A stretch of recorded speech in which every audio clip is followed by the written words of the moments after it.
¿Estamos todos? Sí, sí, puede arrancar nomás. Estamos. Listo. Bueno, no, decía entonces que lo que no se le perdona ni a uno ni a otro, ni a Belgrano ni a San Martín, es su desobediencia respecto del proyecto político colonial que tenía Buenos Aires de convertirse en metrópoli del antiguo territorio virreinal y sobre todo de resignar la soberanía nacional en beneficio de algún tipo de patrocinio británico, ¿no? O protectorado británico. Y creo que, decía, la bibliografía sobre Belgrano es extensísima y de alguna manera siempre se insiste en mostrar su debilidad, sus contradicciones, sus limitaciones como jefe militar. Y poco se explora lo otro, ¿no? Que son toda su etapa intelectual y luego todo lo que tiene que ver con sus reflexiones respecto del proceso político, histórico, en que se desarrollan los hechos de la Revolución de Mayo.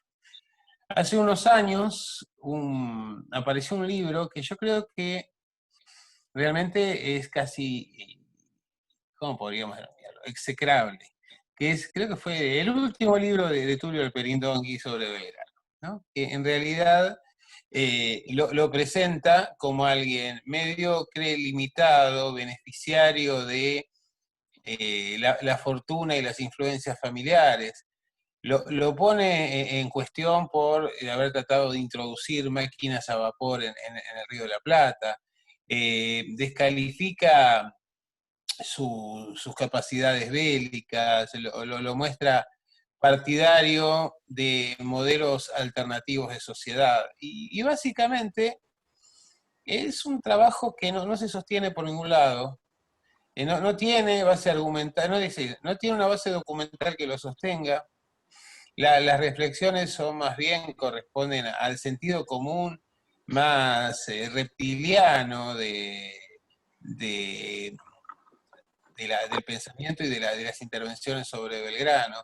Y yo creo que en definitiva ni fue un beneficio a la carrera de un historiador que nunca se caracterizó por su compromiso con la democracia, pero que tampoco puede afectar la figura de Belgrano. Me parece que con el paso del tiempo, Belgrano fue tomando en los últimos, sobre todo en los últimos 20 años, creo que ha ido tomando magnitud, ha ido tomando más vuelo. Sus ideas empezaron a reconocerse y a estudiarse desde otro lugar, ¿no? Creo que hay una revisión del proceso histórico y de varios actores dentro de ese proceso que, digamos, implica una forma de revisionismo en general, pero no forma parte de las corrientes tradicionales de revisión.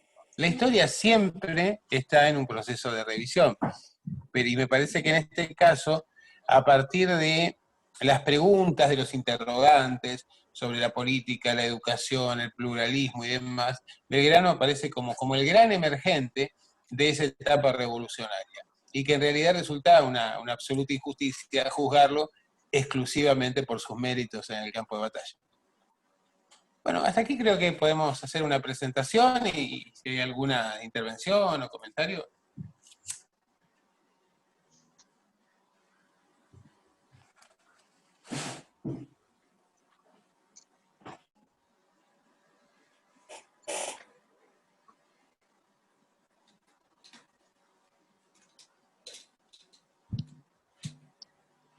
¿Qué tal? Bueno, yo quería decir que me gustó mucho, una exposición de ideas bastante amplia de lo que fue Belgrano, digamos.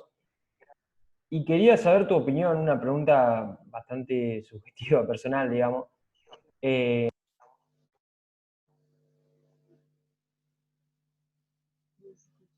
No te escucho.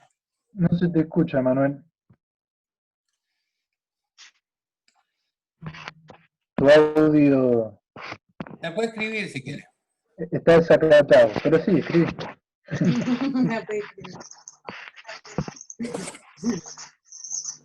Bueno, mientras Manu escribe la pregunta, me gustaría hacer alguna pregunta. Con respecto primeramente a esto que te refería sobre Alperindongui, yo quisiera saber si vos descubriste el enigma de Belgrano, porque así se llama el libro del Perindongui, ¿no? Yo lo leí y finalmente, nunca entendí nada de Alperindongui. Me va a matar Cecilia Fava, acá mi profesora, pero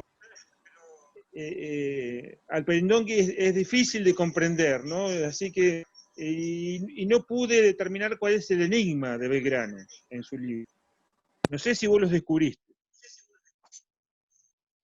Yo creo que, mira, Alperindongui en general siempre trató de, fue un autor, creo que con bastante problemas en términos de redacción, pero que en realidad trató de dirigirse a ciertas élites educadas fundamentalmente, y que además estuvo asociado a algo que él blanquea muy claramente en el año 55-56, donde él dice, y luego lo va a aceptar bastante más adelante, casi al filo de su vida, que él dedicó toda su obra a tratar de destruir al peronismo.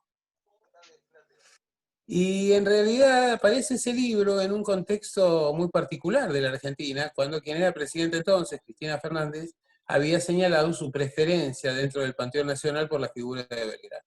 Todo ese libro en realidad toma como sujeto a Belgrano para alargar un ataque, un intento de demolición, no sobre Belgrano, sino sobre Cristina. Y creo que el enigma del libro es este fundamentalmente, que hablando de Belgrano lo que intenta es destruir un proyecto nacional y popular que se estaba desarrollando por entonces en Argentina.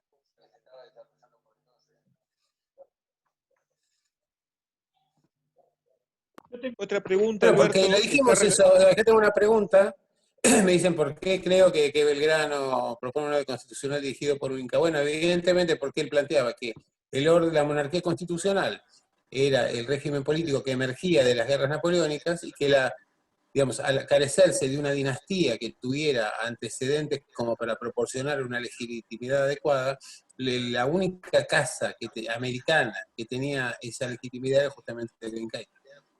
Yo tengo una pregunta. ¿Me escucha, Alberto? Sí. Bien. La pregunta es la siguiente.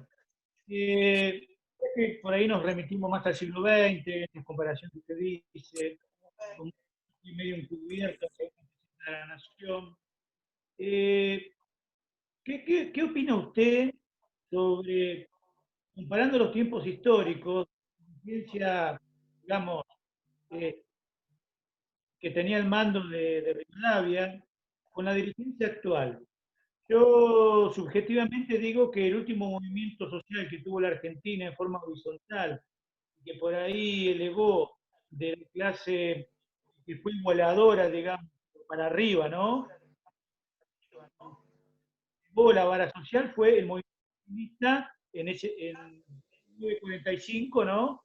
En adelante le hicieron a todo el pueblo trabajador, porque eran obreros y después se transformó en trabajadores, que les permitió elevarse a la clase media, que muchos de nosotros somos hijos de eso, ¿cierto? ¿Y qué quiere saber? Mira, en realidad yo lo que sostengo es que traté de sostener en el libro de divulgación, este último que señalaron, que es la historia argentina en clave, o ahora en la edición nueva se llama Historia Argentina Nacional y Popular, en las ediciones nuevas. Es que hay claramente dos líneas rectoras dentro de la historia argentina. Y de hecho, digamos, puede parecer una simplificación, pero el modelo de Juntos por el Cambio o el modelo del PRO y de este sector del radicalismo antipopular claramente entroncan con esa idea. De hecho, Mitre, que es el gran destructor de la figura de Belgrano y el gran simplificador de la figura de San Martín, reconoce para él que el más grande hombre público del Río de la Plata ha sido Rivadavia. Rivadavia en realidad tenía un proyecto, era básicamente un instrumento de esos intereses británicos y de un modelo de sociedad colonial, excluyente, con concentración de la riqueza, altísimo nivel de endeudamiento, y porque en realidad uno toma el empréstito Baring Brothers y lo que se da cuenta allí es que básicamente lo que se buscaba era poner condicionamientos a cualquier tipo de posibilidad de desarrollo democrático, soberano y autónomo del Río de la Plata. Entonces, de este modo yo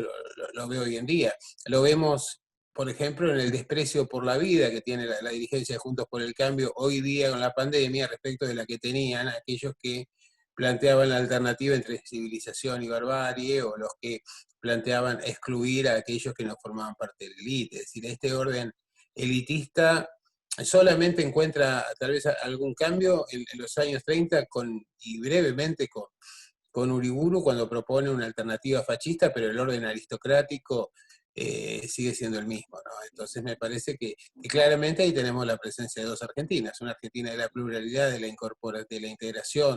integración americana y demás, y otra Argentina excluyente, colonial, agrarizada, con altísimos niveles de pobreza, de concentración de la riqueza y también de fuga de capitales, o bien de enajenación de nuestros recursos y de nuestra sociedad, nuestra mano de obra, por parte de los grandes imperios extranjeros. Claro, totalmente en contra de las ideas tanto de Belgrano como de San Martín, ¿no? Del ejército Por del supuesto. pueblo. Vos fijate, incluso hay otra cosa que a Belgrano lo afecta en todo este proceso de construcción, que es su cercanía con Rosas. Y la adopción de su hijo y demás por parte de Rosas, su cercanía con San Martín, su concepción de inclusión social y de asignación de plenitud de derechos a sectores sociales que eran asociados con especies animales por ese liberalismo. Entonces, evidentemente, la presencia de estos actores y básicamente la trascendencia internacional que tuvieron algunos de ellos colocaba en muy malas condiciones, porque a San Martín, a Mitre le resulta más sencillo tratar de descalificar a Belgrano, cuyo arco de acción y de trascendencia no fue mucho más, en términos políticos, no fue mucho más allá de los países limítrofes, que una figura como la de San Martín, que era reconocida a nivel internacional. Entonces, de hecho, con San Martín tiene que tener más cuidado, trata de limitarlo solamente a un jefe guerrero y le quita la dimensión de estadista, su pensamiento político, su capacidad de negociación, de operación política, su capacidad diplomática. Con Belgrano, de alguna manera, es un trabajo de silenciamiento interno, ¿no? Yo creo que esa historia oficial con Mitre o con López, claramente se propone enterrar, como lo dicen explícitamente, en un punto estaban de acuerdo, aunque su metodología fuera distinta, ¿no? Que había que enterrar determinadas figuras, y esas figuras que había que enterrar eran la memoria histórica de Artigas, de Rosas, del propio Belgrano o de San Martín. Totalmente. Ahora, fíjense una cosa que es muy interesante, es el hecho de que justamente todos estos actores que estaba señalando recién son aquellos que tienen un mayor reconocimiento en líneas generales dentro de nuestra sociedad.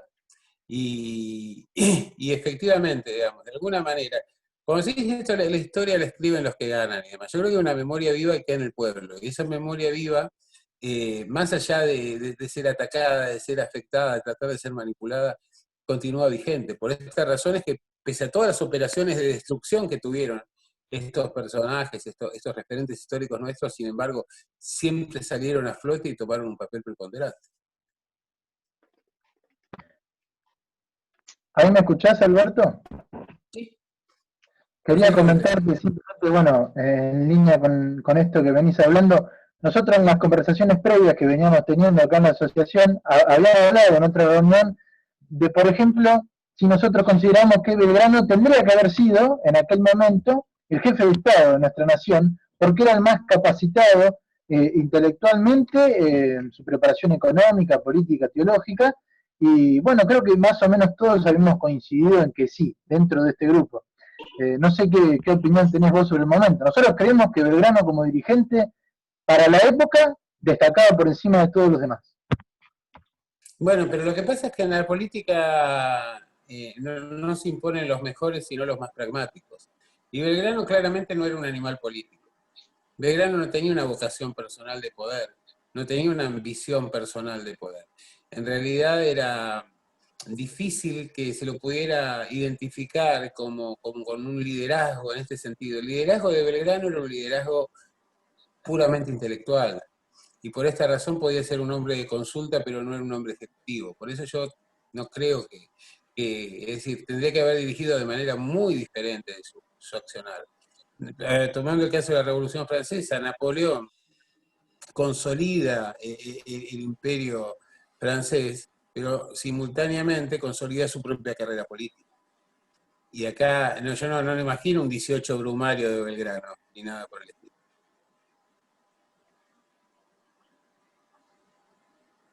Tendría que haber empezado por retroceder hasta Córdoba.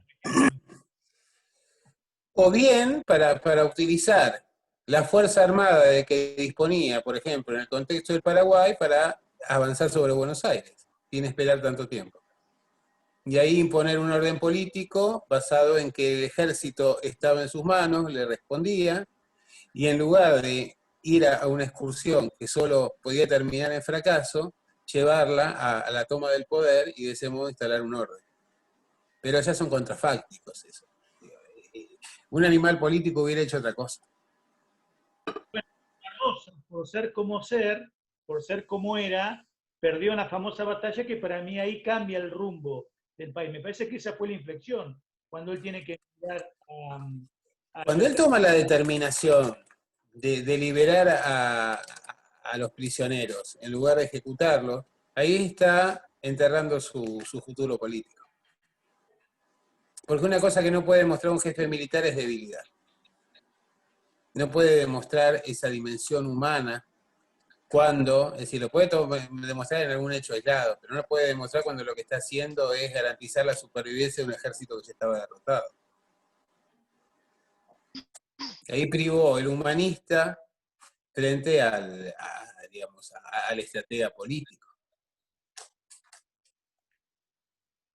Hay que ver si Belgrano quería hacer eso. Posiblemente Usted puede preguntarse si Belgrano a lo mejor era el indicado. Y habría que preguntarse si Belgrano creía que él era el indicado. Posiblemente no. Nosotros también habíamos hecho un análisis más de la coyuntura, digamos, en el cual Saavedra era un tipo que tenía el apoyo de sus bases, de las milicias populares en ese momento, y por eso llegó a donde llegó. Bueno, ¿alguno más quedó con intención de hacer otra pregunta? Sí, yo quería preguntar, Alberto, ¿por qué Belgrano, o qué es lo que lo lleva a Belgrano a confrontar con Artigas? Bueno, porque efectivamente, digamos, Artigas era una persona que más allá de su liderazgo político, me decía determinadas serias objeciones por su actividad comercial, para empezar. Y porque además había sospechas bastante ciertas de que de alguna manera había algún tipo de vinculación entre Artigas y el Imperio del Brasil. Por esta razón es que además él veía que la unidad, es decir, si bien estaba de acuerdo con el tema del pluralismo, él era un hombre que procedía de Buenos Aires y de alguna manera él imaginaba un orden cuya cabecera estuviera en Buenos Aires, y que en realidad la figura de Artigas a lo que apuntaba era a fomentar la división, la anarquía, como para favorecer los intereses portugueses. Por esta razón es que tiene esta versión tan marcada.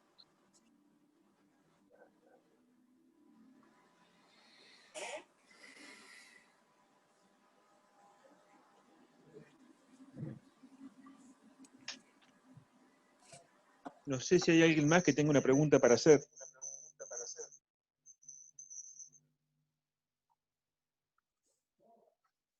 Yo aprovecho, mientras piensan, ¿por qué empezó mal la relación entre Güemes y Belgrano, ¿no?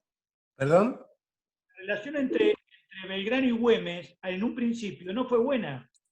Hubo ahí un desacuerdo que lo obliga a Güemes a ir a Capital, a ir a Buenos Aires, ¿cierto? ¿Usted más o menos entiende por qué pasó en un primer momento? Mira, el problema me parece que pasa más bien porque Güemes, pese a que termina siendo anatemizado por la aristocracia salteña, era un hombre de procedencia aristocrática. Y en realidad Belgrano, cuando llega al ejército del norte, que es un ejército destruido, un ejército desmoralizado y demás, tiene que imponer su autoridad como para poder recuperarlo. Y él pensaba que figuras como la de Güemes, que tenían un cierto prestigio personal y que estaban arraigados, y que además cometían ciertos actos de indisciplina, podían afectar su propia imagen como líder. Por esta razón es que la relación empieza mal, pero luego se va reacomodando con el paso del tiempo.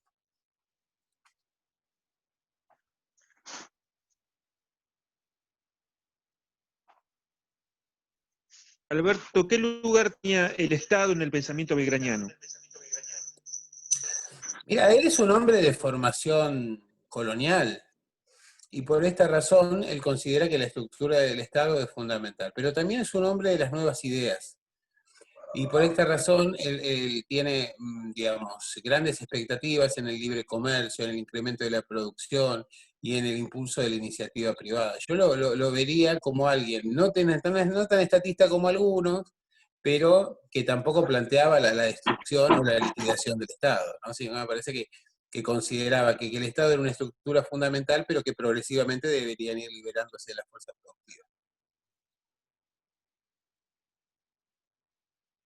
¿Usted conoce alguna persona, usted por su experiencia, ya que es profesor facultativo, tiene alguna esperanza de que aparezca algún Belgrano, entre comillas, que ordene todo, digamos, este problema intelectual que tenemos, este rejunte y estas peleas internas que existen tanto en el oficialismo como en la oposición?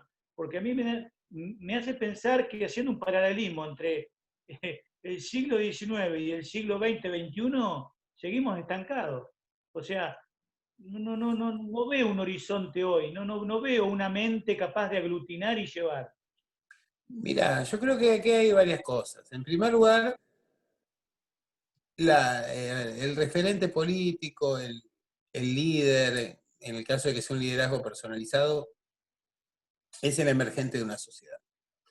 En la medida en que la sociedad no adquiera la capacidad de entender que está compartiendo un destino, difícilmente puede salir o podremos salir de la fragmentación. Yo veo más fragmentación que un camino hacia la unidad.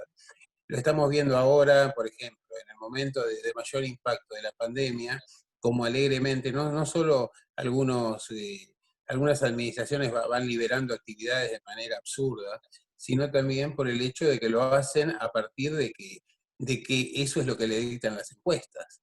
Entonces, me parece que no podemos esperar, digamos, que aparezca un salvador, porque en general, además, los salvadores, en muchos casos en la historia, nos muestran que han llevado a las sociedades a situaciones críticas, o bien que una vez desaparecido ese fundador, la herencia y la disputa por la herencia termina resultando peor. Yo creo que las condiciones son diferentes, creo que la sociedad actual es fragmentaria de por sí, en todo el mundo, no solo en la Argentina.